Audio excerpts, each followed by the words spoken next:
الحمد للہ رب العالمین والعاقبۃ للمتقین والصلاة والسلام علی رسولہ محمد وعلی آلہ واصحابہ اجمعین، اما بعد۔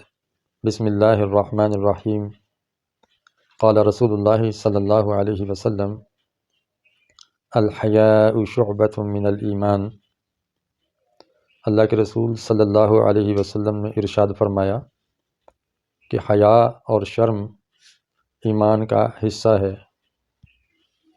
حیا کیا ہے؟ کسی کے مقام و مرتبے کا خیال رکھتے ہوئے اس کا ادب بجا لانا اور احتیاط برتنا کہ کہیں حکم عدولی نہ ہو جائے اور نافرمانی نہ ہو جائے، اور ایک ادنا سی بے احترامی بھی نہ ہو جائے۔ اس کیفیت اور حالت کو حیا کہتے ہیں۔ ایک تو عام طور پہ بے شرمی اور بے حیائی آپ جانتے ہیں کہ بندہ بے لباس ہو جائے اور غلط آشنائیاں کرے، اور دوسری بے حیائی جو وسیع مفہوم رکھتی ہے وہ ہے کہ اپنے محسن، اپنے مالک، اپنے خالق اور اپنے مربی کے سامنے اس کی نافرمانیاں کرے۔ ایک طرف وہ کہے کہ آپ میرے محترم ہیں، میرے معزز ہیں، اور دوسری طرف اس کی بے عزتی بھی کرے۔ یہ بہت بڑی بے حیائی ہے۔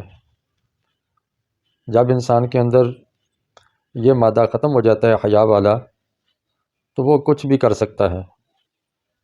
جیسے اللہ کے رسول صلی اللہ علیہ وسلم نے ارشاد فرمایا کہ اذا فاتک الحیا فافعل ما شئت، کہ جب تیرے اندر حیا اور شرم ہی باقی نہیں رہی تو جو چاہے کرتا رہے۔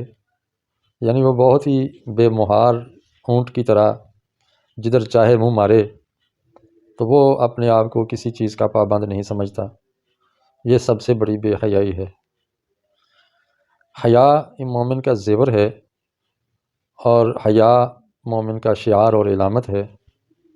قرآن پاک میں اللہ تعالیٰ نے فرمایا ہے کہ جب وہ بے حیائی کے کاموں سے یا نامحرم عورتوں پر نظر ڈالتے ہیں تو فوری اپنی نظریں جھکا دیتے ہیں۔ یہ جو ناجائز چیز کو دیکھنے سے گریز کرنا، نظر پڑتے ہی نظر جھکا لینے کا عمل ہے، اس کو حیا کہتے ہیں۔ یا آپ اور میں اپنے محسن کے سامنے، اپنے نگران کے سامنے کوئی غلط کام کرنے سے فوری رک جاتے ہیں کہ اس نے مجھے دیکھ لیا ہے، تو یہ جو ہمارا رکنا ہے کسی ناگوار کام سے کہ مالک مجھے دیکھ رہا ہے، نگران مجھے دیکھ رہا ہے، اس کیفیت کا نام حیا ہے۔ اور جو بندہ انسان اپنے محسن کے سامنے اس کی نافرمانی کرے، وہ سب سے بڑا بے حیا اور بے شرم ہے۔ سب سے بڑی بے حیائی یہ ہے کہ اللہ کے ساتھ شرک کیا جائے۔ اللہ کہتا ہے لم یلد ولم یولد ولم یکن لہ کفوا احد، کہ اس کا نہ کوئی بیٹا ہے، نہ کوئی باپ ہے، نہ اس کا ہمسر اور برابری کرنے والا ہے۔